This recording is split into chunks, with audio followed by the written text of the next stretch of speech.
Men are just like, they have to look at from the transactional standpoint, because if you don't, someone will. Like at some point you do get divorced when you were sitting there thinking that everything had to do with soulmates. You didn't get a prenup and this girl was your soulmate and we were going to be together forever because of the words that we said at our wedding. And then all of a sudden you get divorced and then reality hits you and you're like, wait a second, this wasn't supposed to happen. One of my buddies is actually what you call a forensic accountant. Mm. So his job is to, like, let's say like ultra high net worth divorce, right? The dude's like a decamillionaire. His job, he gets hired by the wife to find his money. Yeah. Like, is it in a trust fund? Is it in like an offshore bank account? Forensic forensic account. That's what he does, right? And so like if he talks to you, like probably like the FBI hires them. I bet he probably started in law enforcement and then moved out. But he has this thing, like he has like a marriage audit. That's what he calls it. And it's like you just ask the guys these questions, like when was the last time your wife gave you a blowjob? Mm-hmm. If they have to think about that question at all, red flag. You're in trouble.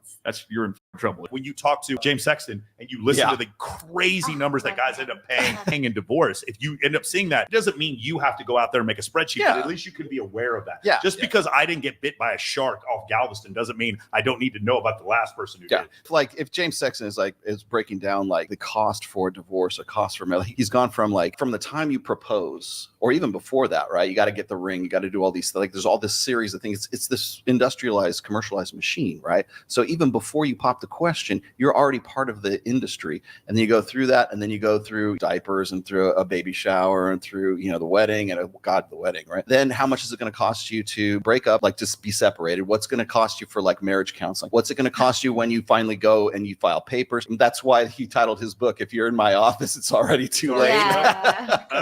Go ahead. Yeah. So, these guys with the spreadsheets, are they focusing on the wrong thing as far as money's not going to open up a woman for what they want? And so, because I read this book when I was going through kind of my own personal struggles and kind of feeling out how to do this thing. And the whole thing was that like women want to be seen, they want to be heard, they want to be, talked to, and can you put that into words for them? And so it's almost like if you're focusing only on how much I'm spending, then you're going down this goal, you're never going to get to it. You got to kind of reevaluate and see like what's actually going to work. And then that way you'll probably be more successful. It might not have been about his success or not success, but like how much effort he had to put in for the level of success that he got. Maybe he got not the wrong effort. Here's the other thing, guys. In general, it's almost always cheaper for a man to be single, and it is almost always cheaper for a woman to be in a relationship. And that's the issue most of the time. Now, obviously, women who make a ton of money from only that's not the case. But for most women, most of the time, that is the case. And so because of that, men are just like, they have to look at from the transactional standpoint, because if you don't, someone will. Like at some point you do get divorced when you were sitting there thinking that everything had to do with soulmates and you didn't get a prenup and this girl was your soulmate and we were going to be together forever because of the words that we said at our wedding. And then all of a sudden you get divorced and then reality hits you and you're like, wait a second, this wasn't supposed to happen. And then you end up like making some posts saying, man, this is really bad. I don't recommend a marriage. And everyone's like, look at this hateful incel talking about I hate marriage. It's like, no, guys are actually getting taken advantage of in the marriage market. This is a real thing that's happening. Doesn't mean you should never get married, but you should at least know what it is that you're doing and understand, the perils that await you. Well, even a lot of couples after a few years, they get to a point where they're not having sex consistently, or especially when they get older, right? And then they'll be like, they haven't had sex for like 10 years or something. And then one of them passes away and then they're just like, I want to fuck. It's true. Like even James was talking about this. As soon as like guys get out of a relationship or women get out of a relationship, they're like, let's get crazy. Yeah. And it's actually one of the items that I'm working on with the guys who are 45, 65, that when they get out of a divorce, they want to just go out and fuck, right? Because they were in a sexless marriage, and now it's like, it's time to go party, right? Problem is those guys end up getting rolled because they're not ready for that. And so the first girl who comes and touches it is now that's the one, and now we got to go get married again. Yes. And so now they start the cycle all over again. And so that's like actually a chapter in a book that I'm writing right now. No, I find that very interesting how I feel like even younger people, when you get out of a relationship, people are like, the best way to get over it is to get under it, I've dealt with the man going through a separation, and the divorce is really nasty. And I'm not gonna lie, the woman, she was crazy and she's really spiteful, but I remember he was leaning on me for like emotional support, and we didn't have that type of relationship, if you feel where I'm coming from. And I remember one time he literally cried. He's like, are you mad at me? We didn't cuddle tonight. I'm like, ain't no way you're gonna try and cry yourself into some pussy right now, because oh no. But yeah, it's like things like that. That like, doesn't convert into pussy. Isn't it weird how men don't get that? Like they do that, or they like leave YouTube comments like standing up for women and like stupid YouTube videos or Instagram, and then like think they're I gonna hope get she pussy. sees this, And then bro. I hope she sees it. They think they're gonna get pussy from it. It's like every It's time. giving And I pick text them, me. I'm like, hey, bro, she's not gonna you just because you disagreed with me on this thing. Men like sex with a variety of partners more than women do. There's tons of studies on this. You can keep telling me I'm wrong, but like she's not gonna you, bro. Like I don't understand.